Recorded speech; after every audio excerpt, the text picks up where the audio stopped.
وأشهد أن محمدا عبده ورسوله صلى الله عليه وسلم لا نبي ولا رسول بعده.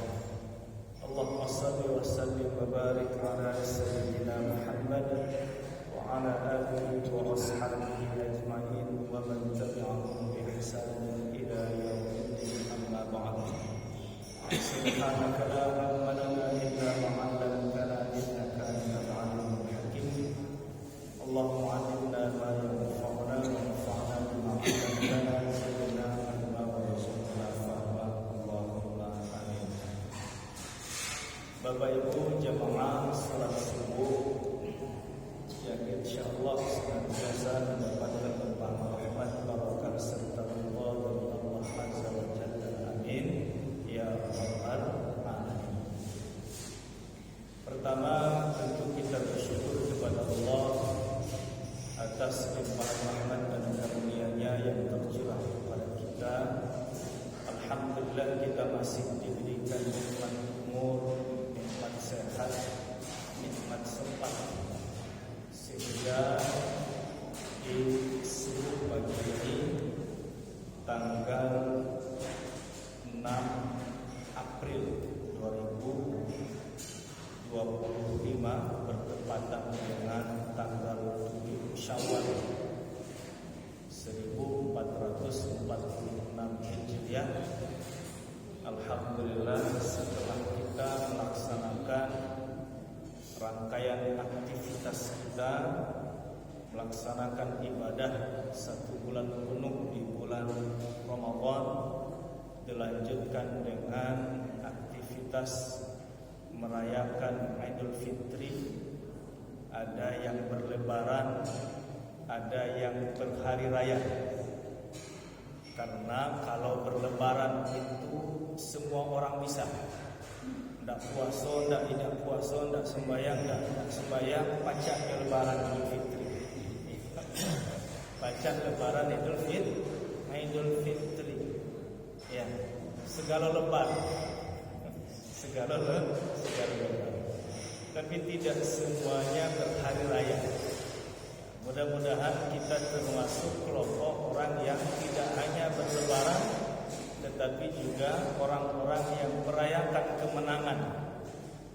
Menang apa? Menang telah meraih kembali kesucian kita.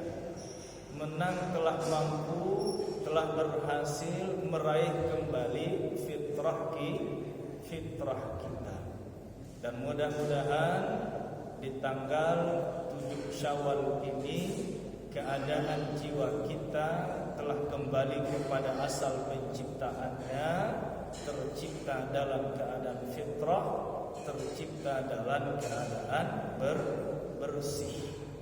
Nah, tentu Bapak Ibu jamaah yang dimuliakan Allah Subhanahu wa taala, untuk memastikan kembali kesucian jiwa kita, kefitrahan jiwa kita. Kalau bahasa usul kami itu momen lebaran ini sebutannya hari baik, bulan baik. Sama ya di sini juga ya. Kalau daerah kami Pekal, daerah Ketahun, Nampal Putih, dalam itu ada istilah hari baik, bulan baik. Ada tradisi kita untuk bermaaf-maafan. Walaupun secara agama, secara syariat tidak ada pembatasan waktu sebenarnya. Kita bersilaturahim, kita saling memaafkan itu tidak dibatasi waktu. Hanya saja karena momen ini hari baik, bulan baik, dan sudah menjadi kebiasaan kita, maka sangat dianjurkan pula memanfaatkan waktu yang terbaik itu untuk kita saling bermaaf-maafan. Nah, karena momennya masih di awal bulan Syawal, tentu saya mengucapkan kepada Bapak Ibu semuanya, ya, selamat hari raya Idul Fitri minal ma'idin wal faizin. Mohon maaf lahir dan batin.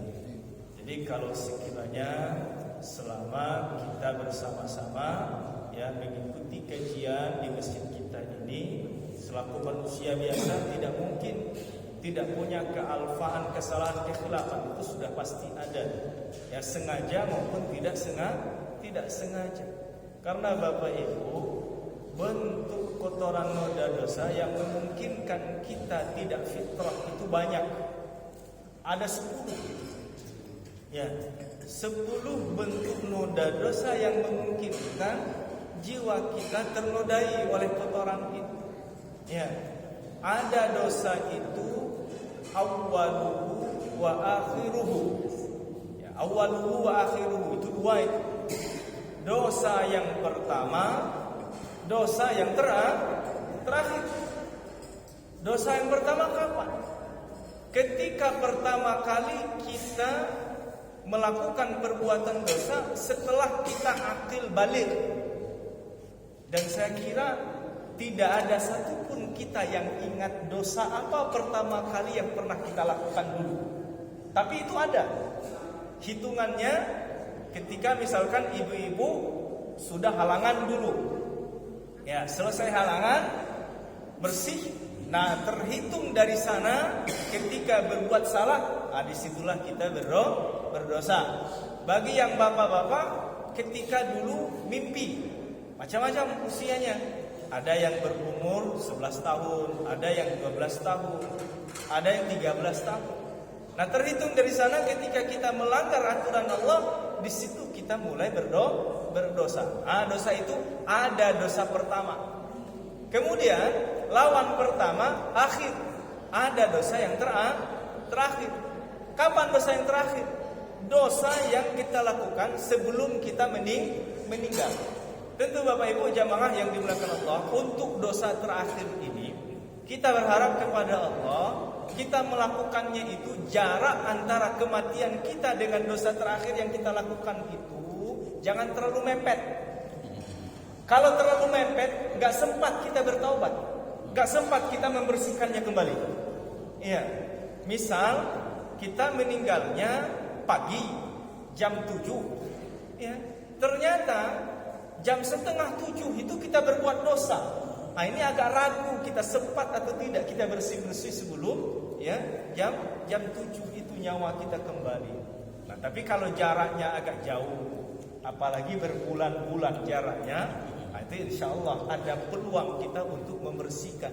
Ya, kalaupun tidak sengaja kita membersihkannya, jika kotoran itu kotoran ringan dengan ibadah saja, maka kotoran yang menempel di jiwa kita itu sudah bersih secara otomatis. Apalagi secara sengaja kita membersihkannya. Itu bentuk dosa yang pertama. Awwaluhu wa akhiruhu. Dosa yang pertama, dosa yang terakhir. 2. Kemudian 2 lagi, ya. Qadimuhu wa hadisuhu. Dosa lama, dosa baru. Jadi ada dosa lama yang belum sempat kita bersihkan atau memang belum bersih. Kemudian ada dosa baru. Berikutnya, ya, qadimuhu hadisuhu. Dosa lama, dosa baru. Kemudian ada juga dosa itu, ya, amduhu wa khata'uhu. Amdun itu dosa yang kita lakukan secara sengaja. Ya, kemudian khata' itu dosa yang kita lakukan secara tidak sengaja. Itu 6 jenisnya. Kemudian sirruhu wa alaniyatuhu. Ya, sir itu dosa yang hanya kita dan Allah yang tahu. Orang-orang terdekat kita tidak ada yang tahu kita berbuat dosa. Istri kita tidak tahu kita berdosa. Anak kita tidak tahu kita berdosa. Tapi kita tahu, Allah tahu. Sirruhu, kemudian wa alaniyatu. Alaniyah itu adalah dosa yang kita lakukan secara terang-terangan. Orang lain pun tahu kita berbuat dosa. Ya, apalagi kita. Itu 8. Kemudian 9-10-nya adalah saghiruhu wa kabiruhu. Dosa kecil dan dosa-dosa besar. Itulah ya, tidak memungkinkan manusia itu selalu berada dalam keadaan fitrah karena potensi dosa yang membuat jiwa kita ternodai itu sangat besar sekali. Nah, maka dari itu Bapak Ibu jamaah yang dimuliakan Allah Subhanahu wa taala, saya kira yang mungkin saja selama pertemuan kita, ya selama kebersamaan kita ada dosa sengaja, dosa tidak sengaja, dosa terang-terangan atau dosa diam-diam, maka dari itu pada momen bulan Syawal ini kita sangat dianjurkan untuk saling memaafkan. Gimana Bapak Ibu, bisa dimaafkan kalau ada kesalahan saya? Nah, dimaafkan ya, begitu juga sebaliknya. Selawat dan salam kita sampaikan kepada Nabi besar Muhammad sallallahu alaihi wasallam. Allahumma shalli ala sayyidina Muhammad wa ala ali sayyidina Muhammad. Bapak Ibu jamaah yang dimuliakan Allah Subhanahu wa taala, ada ungkapan yang menyatakan begini, memelihara itu jauh lebih berat ketimbang dengan meraih atau mendapatkan sesuatu. Ya. Kita berprasangka baik kepada Allah. Selama 1 bulan penuh kita memanfaatkan Ramadan, kita telah berhasil mengambil kembali, meraih kembali fitrah kita, meraih kembali kesucian jiwa kita. Nah, tugas kita selama perjalanan 11 bulan ke depan, ya, sebelum tibanya lagi Ramadan tahun yang akan datang. Kira-kira Ramadan tahun depan kita masih ketemu enggak Bapak Ibu? Insyaallah, mudah-mudahan. Ya, Ramadan 1447 lagi. Ya, 1447 Hijriah, Ramadan tahun akan datang, kita masih sehat, dipanjangkan umur dan kembali dapat bertemu dengan bulan agung, bulan mulia. Nah, hanya saja ya, kita tidak bisa memastikan, hanya Allah yang tahu. Nah, tugas kita mudah-mudahan kita berprasangka baik kepada Allah. Selama Ramadan tahun yang lalu itu, yang sudah 7 hari meninggalkan kita, fitrah atau kesucian jiwa kita itu sudah kita raih, sudah kita dapatkan. Tinggal sekarang menjaga. Dan ini perintah dari Allah. Fa'aqim wajhaka lid-dini hanifan. Hadapkan wajahmu kepada agama Allah yang lurus. Insyaallah kita sudah menjalankan perintah ayat ini. Ya, kita sudah berada di jalan agama yang lurus, yaitu agama Islam. Setelah kita berislam, perintah berikutnya yang harus kita laksanakan fitratullah. Kita harus tetap berada di dalam fitrah. Tetaplah di atas fitrah Allah. Ya. Allati fataran nasa 'alaiha. Yang menurut fitrah itu Allah menciptakan manusia. Fitrah itu artinya suci. Fitrah itu artinya bersih. Dan kita diperintahkan oleh Allah Azza wa Jalla untuk tetap di atas kebersihan, untuk tetap di atas kesucian itu. Bapak Ibu, lawan dari bersih itu apa Bapak Ibu? Sudah jelas kok, kotor. Nah, artinya manusia ini ada potensi kotor. Ada potensi kotor.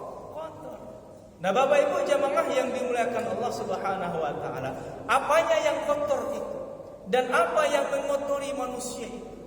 Nah, kita lihat kembali. Kotor ini ada dalam 2 bentuk. Karena manusia ini terdiri dari 2 unsur. Ada jasmani, ada rohani. Ya. Jadi baik unsur jasmani maupun unsur rohani punya potensi kotor. Yang tadinya itu ketika kita terlahir dalam keadaan suci atau dalam keadaan fitrah.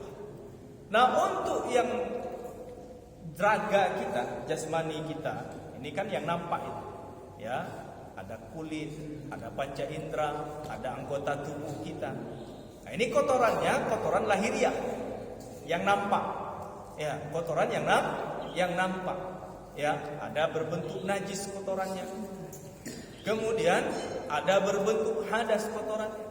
Nah, maka dari itu Bapak Ibu jamaah yang dimuliakan Allah Subhanahu wa taala, untuk memastikan, untuk menjaga raga kita tetap bersih, makanya ada syariat thaharah. Ada syariat thaharah. Jadi syariat thaharah ini adalah bertujuan untuk memastikan raga kita selalu suci, selalu bersih. Karena ada potensi raga kita ini, jasmani kita ini kotor dari najis, itu kotoran yang nampak. Ya, kemudian dari hadas. Nah, jadi untuk bersuci atau menjaga kebersihan raga dua bentuknya. Ya. Pertama, bersuci dari najis, yang kedua bersuci dari hadas. Ini sifatnya kita membersihkan, menjaga kebersihan raga kita. Ya, toharoh namanya. Nah, itu dalam bab fikih itu, bab toharoh ini ada di bab-bab awal. Bahkan ini sangat menentukan nanti Bapak Ibu. Bab toharoh ini menentukan nasib semua ibadah-ibadah yang kita lakukan itu ada di bab toharoh. Jadi fungsinya apa toharoh itu?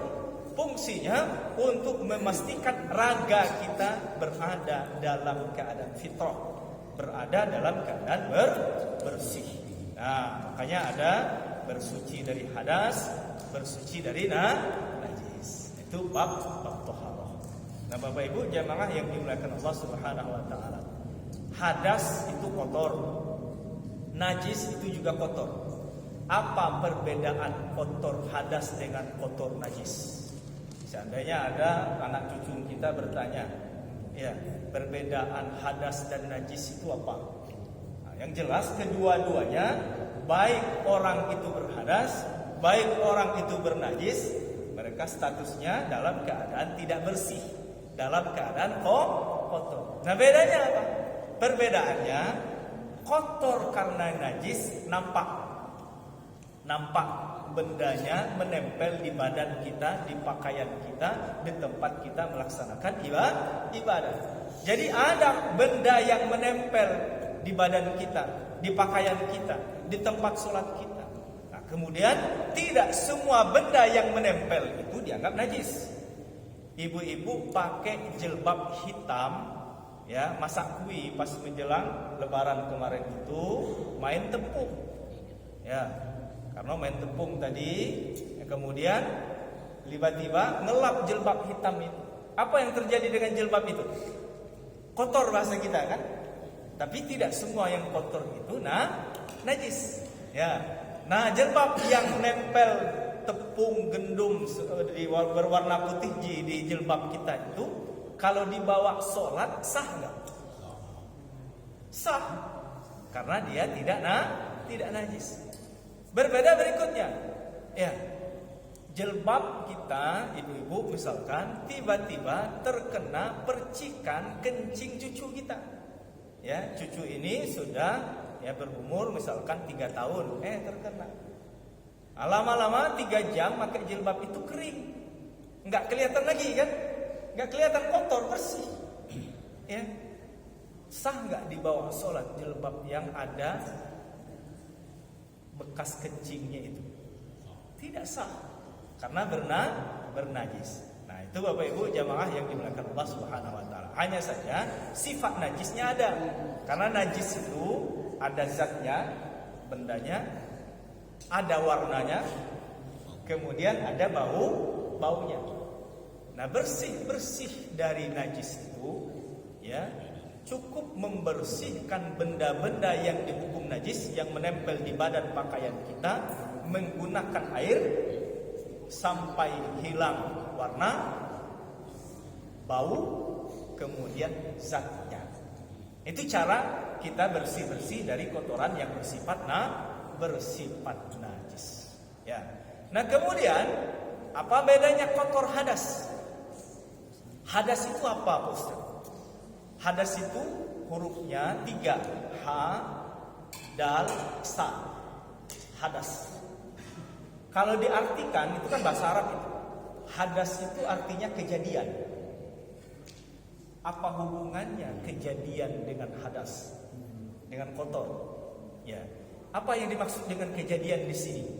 Misal keluar sesuatu dari 2 jalur, itu kejadian itu. Maka orang yang mengalami keluar sesuatu dari 2 jalur, baik buang angin, buang air besar, buang air kecil, itu kan hadas, kejadian, menyebabkan dia kotor. Walaupun secara lahir tidak nampak, Ya, orang buang angin itu kan tidak nampak kotor. Tapi karena sudah ada hadas, ada kejadian dalam diri kita, maka kita kotor. Ya, orang tadi dalam keadaan fitrah, dalam keadaan suci. Dia sudah mandi, sudah wudu, 5 jam kemudian ya, tidur. Tidur kejadian. Tidur dalam keadaan berbaring. Ya, tidur dalam keadaan berbaring walaupun hanya 5 menit tidur. Nah, tidur itu adalah kejadian. Kejadian itu membuat dia tidak lagi dalam keadaan suci, namanya hadas. Ya, namanya hadas. Kecuali kalau tidurnya itu duduk dalam keadaan menetap. Ya. Jadi pas hari Jumat lagi ngantuknya. Ya, khotibnya ini agak lama. Ya, pokoknya dari Assalamualaikum warahmatullahi ketunduk kawan. Oh, khusuk dia dengar khutbah. Tahu-tahunya pas doa ngangkat tangan baru terbangun. Tidur dia. Kadang-kadang itu Pak Haji sampai ngorok kawan itu. Sampai ngorok dengar khutbah. Dengar khutbah sampai ngorok. Itu kan tidur kejadian itu. Tidur dalam keadaan duduk. Apakah membuat dirinya tidak lagi suci? Ya. Nah, kalau duduknya itu menetap, maka tidak batal wuduknya. Ya, tidak batal wuduknya. Dengan catatan jangan sampai ada sesuatu yang keluar dari rongga tubuhnya. Tapi kalau tidur sudah keluar iler air basi, itu batal wuduk itu. Ya, batal wuduk. Nah, itu kalau tidur. Tapi kalau tidurnya dalam keadaan berbaring, walaupun hanya 5 menit, itu sudah dikatakan kejadian hadas namanya. Kita tidak lagi suci. Hilang akal, itu hadas, kejadian namanya. Tidak lagi suci. Kemudian dalam mazhab Imam Syafi'i, bersentuh kulit laki-laki dan perempuan, hadas namanya, kejadian. Nah, itu juga menyebabkan kita tidak lagi bersih, tidak lagi suci. Itu makna hadas. Hadas itu kejadian yang menyebabkan diri kita tidak lagi suci. Kita tidak lagi suci. Kalau najis tadi nampak benda kotor yang menempel di tubuh kita, cara bersih-bersihnya dengan menggunakan air sampai hilang zat warna abu. Bagaimana bersuci dari hadas? Kejadian-kejadian tadi. Ya, lihat hadasnya. Kalau hadas kecil, cara bersihnya dengan berwudu. Kalau hadasnya itu besar, hadas besar apa penyebabnya? Kejadian apa? Halangan. Itu kejadian besar itu menyebabkan kita berhadas besar. Berhubungan suami istri menyebabkan kita berhadas besar. Ya, kemudian nifas, wiladah menyebabkan kita berhadas besar. Kalau hadasnya besar harus mandi. Nah, ini toharoh baik bersuci dari najis, toharoh baik bersuci dari hadas, itu ranahnya jasmani, raga kita. Namanya toharoh. Toha. Kemudian kita ini bukan saja raga kebersihannya yang harus kita perhatikan. Ada roh kita, ada rohani kita. Nah, rohani ini juga harus kita jaga kebersihannya. Nah, bersih rohani kita, bersih jiwa kita, babnya itu ada di bab tazkiyah. Kalau raga babnya toharoh, kalau jiwa babnya tazkiyah. Makanya ada istilah tazkiyatun nafs, membersihkan jiwa kita. Nah, kalau raga tadi penyebab kotornya 2. Apa itu? Najis, hadas. Bagaimana dengan jiwa kita? Apa yang dia menyebabkan kotor? Satu. Apa penyebabnya? Dzambu, dosa. Ya, dosa inilah yang membuat jiwa kita ini tidak lagi bersih. Tidak lagi bersih. Padahal kalau jiwa dari awal kita lahir di dunia ini dalam keadaan bersih. Beda dengan raga. Raga saat lahir dalam keadaan kotor, berlumuran darah, berlumuran kotoran. Nah, makanya untuk langkah awal bidan yang membersihkan. Dimandikan, dibersihkan, bersih. Nah, jadi bersih kedua-duanya. Tapi kalau jiwanya ketika terlahir kita di dunia ini, dia dalam keadaan fitrah. Kullu mauludin yuladu 'alal fitrah. Setiap bayi yang baru lahir itu lahir dalam keadaan bersih. Yang mana yang bersih itu? Kalau raga kotor kan? Banyak darah, banyak kotoran. Yang bersih itu adalah jiwa kita. Nah, jiwa kita. Sampai kapan bertahan dalam keadaan bersih itu? Sampai kita nanti berusia baligh. Ketika kita sudah baligh, saat kita melakukan perbuatan-perbuatan yang dilarang oleh Allah, di saat itulah noda-noda mulai mengotori jiwa kita. Innal 'abdal mu'min idza aznaba dzamban nakata fi qalbihi nuqtatas sauda. Seorang hamba yang beriman ketika berbuat satu dosa, maka menempel satu kotoran hitam di hatinya. Fa in taba wa naza'a saqula minha qalbuh. Ketika dia segera bertaubat, segera berhenti dari perbuatan-perbuatan dosa itu, dan dia memohon ampun kepada Allah, maka kembali bersih jiwanya. Tapi kalau kita sudah berbuat dosa, nempel kotoran, tidak kita bersihkan kotoran itu, dan justru mengulangi kesalahan yang sama atau berbuat dengan dosa yang lain, zida, bertambah kotoran itu. Hatta ta'luwa qalbuh, sampai semua hatinya tadi itu dalam keadaan putih seperti kertas, tidak ada satu sisi pun yang tersisa putihnya itu, menghitam. Nah, kalau sudah menghitam, itulah nanti hati seseorang menjadi merona. Rona itu apa, Bapak? Rona itu istilah yang kita gunakan untuk menggambarkan warna sesuatu yang sangat mencolok, merah, merona biasanya. Rona itu bahasa Al-Quran. Ya, di dalam surat Al-Mutaffifin ayat 14 ada kata rona. Kalla bal rona ala qulubihim ma kanu yaksibun. Bahkan di bal itu kan ada tulisan saktah untuk membuat kita punya perhatian di situ. Saktah itu apa maksudnya? Kalau secara tajwid ini, saktah itu suaranya berhenti, napasnya tidak ditahan. Nah, itu namanya saktah dalam kita membaca Al-Quran. Berhenti sejenak tanpa memutuskan napas. Ada 4 tempat. Yang populer tempat saktah itu Yasin. Yasin ayat 52. Qalu ya wailana man ba'atsana mim marqadina hadza. Kalau kita berhenti di sana mengambil napas, salah. Ya. Secara tajwidnya salah itu. Qalu ya wailana man ba'atsana mim marqadina hadza. Itu salah tajwidnya itu. Belum berlaku hukum saktah. Karena saktah itu ya kita berhenti, suaranya, nafasnya ditahan. Qalu ya wailana man ba'atsana mim marqadina hadza ma wa'ada ar-rahman. Sama di Mutaffifin ini ayat 14 juga ada saktah. Ya, kalla bal rana ala qulubihim ma kanu yaksibun. Apa maksud rona di sini? Rona adalah menggambarkan hati seseorang yang sudah seluruhnya itu berwarna hitam. Sehingga apapun yang dilakukannya tidak ngefek. Ya, tidak ada lagi dampak. Dinasehati masih syukur, masuk telinga kanan, keluar telinga kiri, itu masih syukur. Ini mantul. Ya, dinasehati dengan kata-kata tidak berefek. Dinasehati dengan kejadian-kejadian tidak berdampak. Iya. Pokoknya apa saja yang dilakukan itu tidak berfungsi lagi.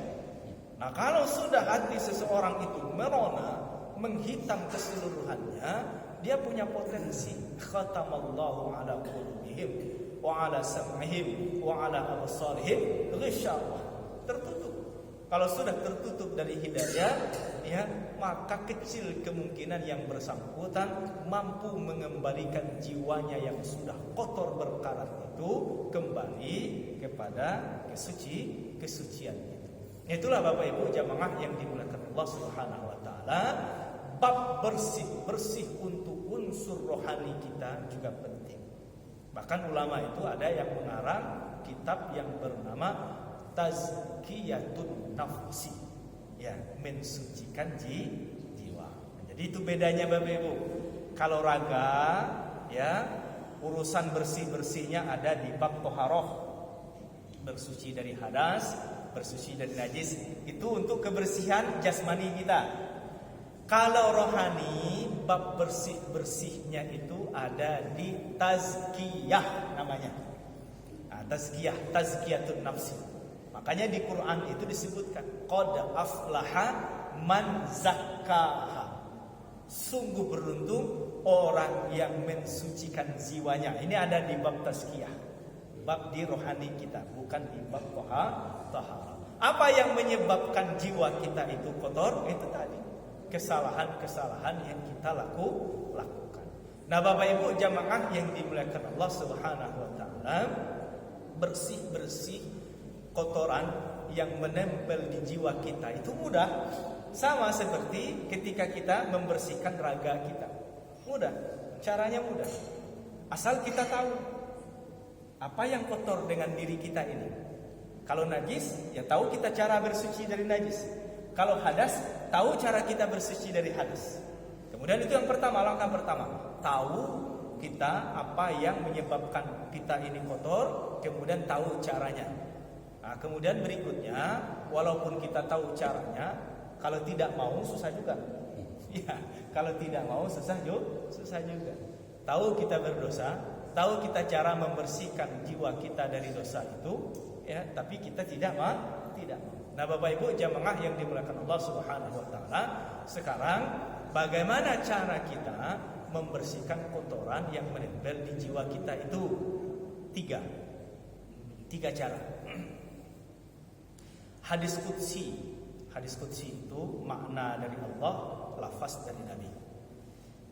Allah berfirman, firman Allah ini disampaikan lewat lisan Nabi. Ya bena Adam, innaka ma da'awtani wa rajautani ghafartu laka wa la ubali ma kana minka.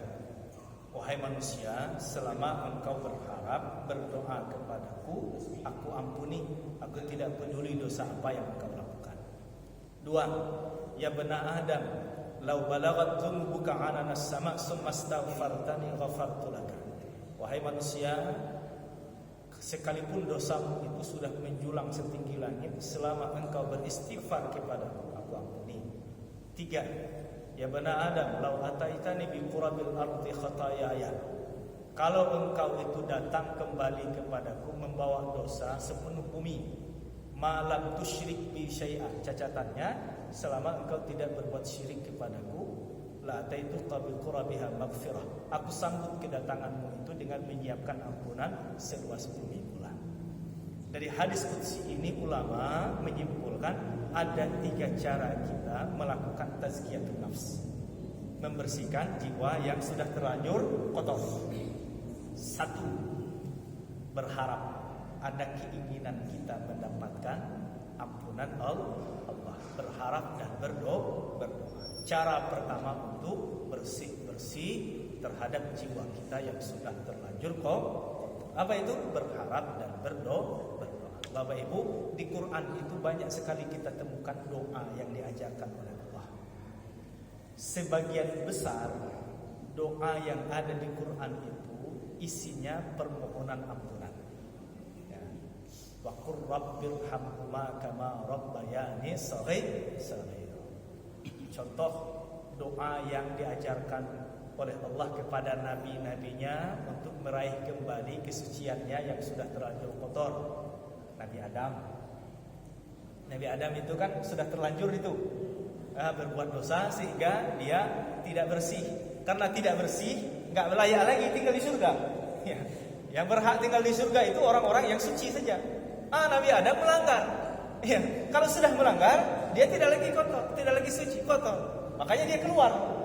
Nah, untuk mengembalikan jiwanya dalam keadaan suci, langkah pertama yang dilakukan oleh Nabi Adam berdoa. Apa bunyi doanya? Rabbana zalamna anfusana wa illam taghfir lana wa tarhamna lanakunanna minal khasirin. Begitu juga Nabi Yunus pernah melakukan kekhilafan. Ya, ini doa terkenal juga dalam Al-Qur'an itu. Ya, subhanaka la ilaha illa anta subhanaka inni kuntu minaz minaz zalimin. Nah, jadi begitu. Banyak lagi doa-doa di dalam Al-Qur'an, itu doa yang berisi minta ampunan. Ini langkah pertama. Ustaz, enggak hafal kami doa dalam Al-Qur'an. Ya, doa bahasa kita saja. Doa bahasa kita saja. Bapak Ibu jamaah yang dimuliakan Allah Subhanahu wa taala, sehabis salat, prioritas utama doa itu bukan sekedar minta sehat, minta dilancarkan urusan, minta keluarga sakinah, anak soleh-solehah, minta dilapangkan rezeki. Rugi kita kalau hanya minta itu. Sehabis salat, doa yang paling kita utamakan adalah doa meminta ampun. Itu yang didahulukan. Ya, sehabis sholat, baik bahasa yang ada di Quran, di hadis, maupun menggunakan bahasa kita sendiri. Itu cara pertama untuk meraih kembali jiwa kita yang telah terlanjur kotor berdosa. Yang kedua, beristighfar. Ya, beristighfar. Kata Imam Abu Qatadah, "Inna hadzal Qur'an yadullu ala da'ikum wa dawaikum." Al-Qur'an ini salah satu keutamaannya, salah satu keistimewaannya dapat memberikan petunjuk kepada penyakit dan obat ya jiwa kalian. Penyakit jiwa itu az-dzunub wa dawa'uha al-istighfar. Jadi penyakit jiwa itu adalah dosa. Obatnya adalah banyak-banyak membaca istighfar. Itu makanya Rasulullah dalam sehari semalam beliau beristighfarnya lebih dari 70 sampai 100 kali. Yang ketiga, ada dosa yang tidak bisa dibersihkan dengan ya berdoa, dengan beristighfar. Dosa besar namanya. Harus dilakukan dengan taubat. Ya, jadi kembali kepada Allah dengan membawa dosa itu, itulah yang disebut dengan orang bertaubat. Nah, bertaubat ini nanti Bapak Ibu, kalau untuk urusan kepada Allah mudah sekali. 3 saja. Pertama, ikhlas, berhenti. Yang kedua, nadam, menyesal. Yang ketiga, azam, bertekad tidak mengulangi perbuatan yang sama. Yang susah itu bertobat. Yang keempat, untuk hablum minallah, 3 dilakukan selesai. Nah, yang keempat ini, ketika kotoran itu terjadi karena rusaknya hubungan kita dengan sesama.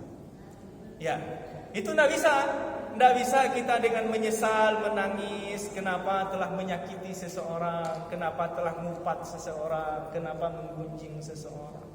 Nangis, berdoa, beristighfar, tidak bisa selesai itu. Ya, urusan yang keempat ini kita harus mendatangi yang bersangkutan, kemudian datang meminta maaf. Nah, ini yang berat sebenarnya untuk menyelesaikan kotoran yang menempel dari kita diakibatkan oleh buruknya hubungan kita dengan sesama. Kalau buruknya hubungan kita dengan Allah, ya sedikit lebih mudah kita menyelesaikannya. Tapi buruknya hubungan kita dengan sesama agak susah. Pertama, ada kecenderungan sebagian orang sudah tahu salah, tidak mau minta maaf, tidak mau mengakui. Jangankan minta maaf, mengakui bersalah saja tidak mau. Mengakui bersalah saja tidak mau. Ibu-ibu, rasa-rasanya selama bersama suami pernah tidak berbuat salah kepada suami? Ibu-ibu pernah tidak berbuat salah kepada suami? Kalau berbuat salah kepada suami itu berdosa apa tidak? Karena dia suami, kalau berbuat salah tidak berdosa, Pak Ustaz. Tetap sama. Tetap berdosa. Begitu juga suami kepada istri. Jangan dibilang suami tidak punya salah kepada istri. Iya. Pasti ada. Dan masalah ini kalau tidak diselesaikan, mungkin yang lain-lain sudah selesai ini, urusannya bersih-bersih. Tinggal ada kotoran yang terkait dengan buruknya hubungan antara suami dan istri tadi. Maka dipentingkan untuk saling memaafkan. Pak Ustaz, bermaafan itu apakah perlu diikrarkan? Ya, perlu diikrarkan. Maksud diikrarkan bagaimana Pak Ustaz? Kita berjabat tangan lalu diucapkan mohon maaf lahir dan batin. Sebenarnya kalau kedua pihak itu ya misalkan antara satu dengan yang lain sama-sama punya salah ini antara suami dengan istri. Kalau sudah saling melapangkan hati, tidak ada dendam, dengan berjabat tangan saja itu sudah selesai. Sudah selesai. Ma min muslimani yaltaqiyani fayatasafahani. Tidaklah dua orang muslim bertemu lalu berjabat tangan, kecuali sebelum tangannya lepas Allah sudah mengampuni kesalahan yang terjadi antara mereka berdua sebelum kedua telapak tangannya itu dilepas. Nah, jadi sebenarnya mudah pula menyelesaikan urusan kita dengan kita itu. Asal pertama hati sama-sama lapang, dengan bersalaman saja berguguran dosa kita. Nah, makanya bersalaman itu syariat.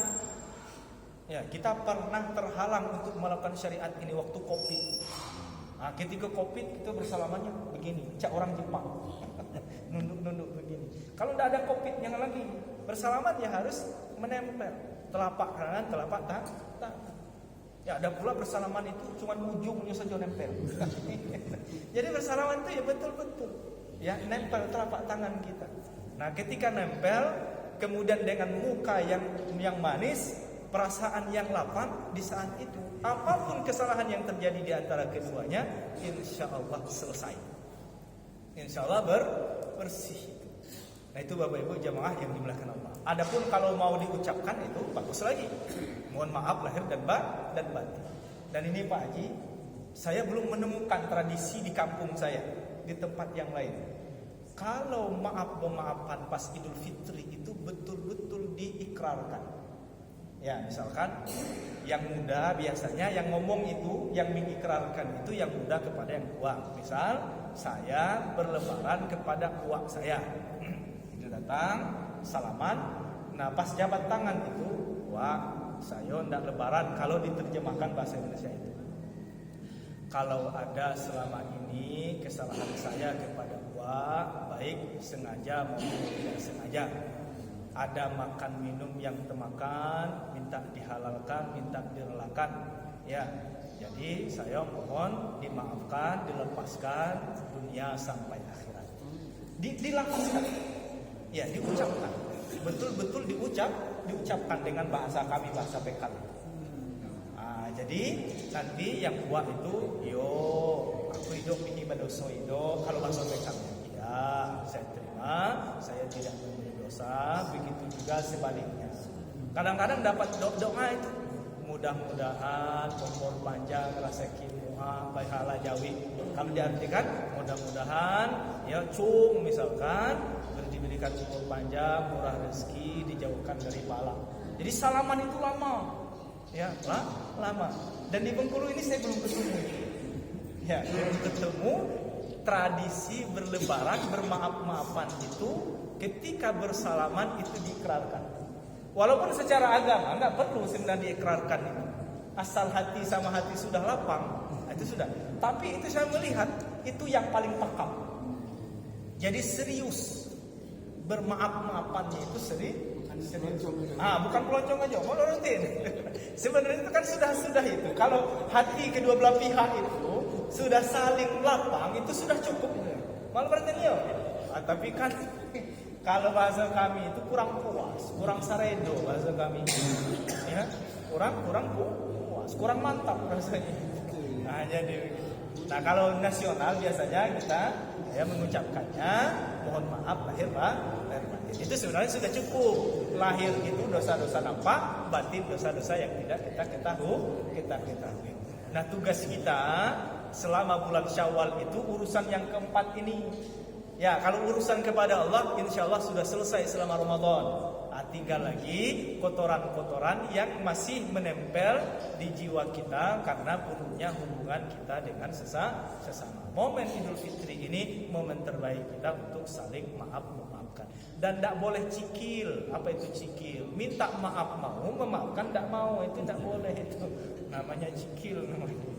Allah saja memberi maaf kepada kita dari sekian banyak kesalahan. Kita ketika orang lain berbuat salah sekali saja, orang itu berbuat salah, sudah bersumpah demi langit dan bumi dirimu tak mungkin lagi memaafkan. Itu keliru. Berdosa kita mau memaafkan.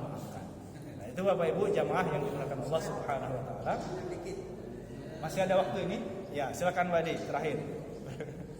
Apakah dengan salaman itu harus istilahnya cium pipi apa tidak? Ya, ya cium pipi atau tidak? Ya, ya. Bentuk bersalaman itu nanti budaya.